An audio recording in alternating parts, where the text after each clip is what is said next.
I'm Haley Happer with AW Healthcare. I'm a physical therapist and I'm going to show you basic home health bag technique. So when you arrive to a patient's home or apartment, you are going to bring in with you 3 barriers.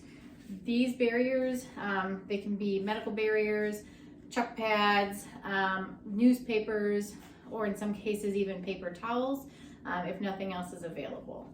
So the first thing you're going to do is you're going to lay out your barriers. The first one is going to be for your bag. Then you're going to have another one for your clean equipment. And one more for dirty or used equipment. So first thing I'm going to do, I'm going to place my bag on that barrier. And you would usually want to put this on a floor or a hard surface or a hard chair. You wouldn't usually want to put it on a bed or a couch because in addition to germs, there's concerns for pests, things of that sort. First thing you're going to do is hand sanitize. So I'm going to use my hand sanitizer. I keep it on the outside of my bag. You could also wash your hands and dry them. After that, I'm going to open the clean section of my bag.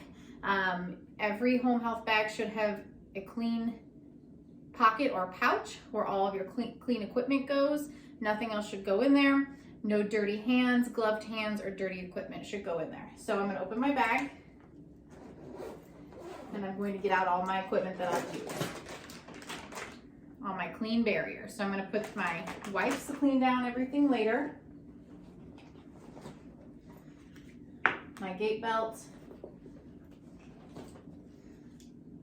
Vitals equipment that you might need to use, and a pen. If you have a pen, you need to use anything you're going to use during the visit.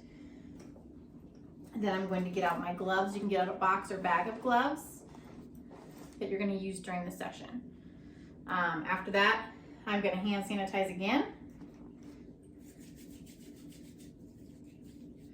And then I'm going to put my gloves on once they dry. If you forget anything in your bag that you need, you'll need to take your gloves off, hand sanitize again before you reach back into your bag for that equipment.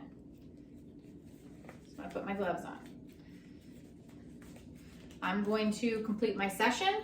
As I use all my equipment, and I didn't take everything out at this point just for time's sake, but I'm going to use it, vitals equipment, it's going to go on the dirty barrier.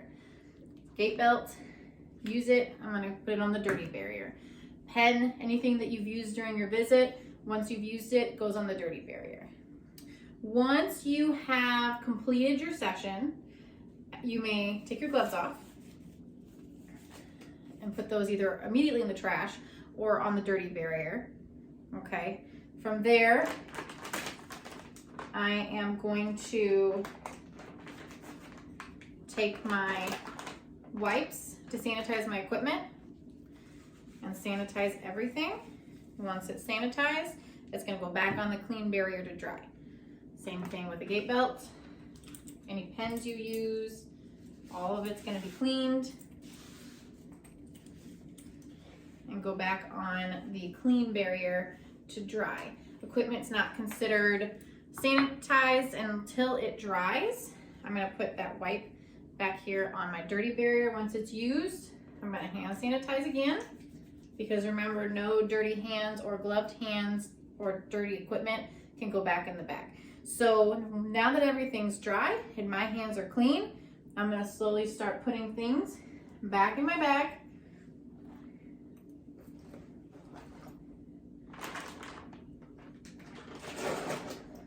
And then I'm going to zip it up. Grab my bag, grab all of my barriers and dirty wipes and gloves, toss those in a trash can, or you can take a trash bag with you if you're more comfortable with that. Once I throw that away, I'll probably use a little bit more hand sanitizer just to be safe. This technique is important. It helps prevent disease spreading, helps prevent infections, passed between you, the patient, patient to patient. It has been a proven way to decrease that risk. The big takeaway is we want no dirty equipment, dirty hands, or gloved hands going in that clean pouch of your bag.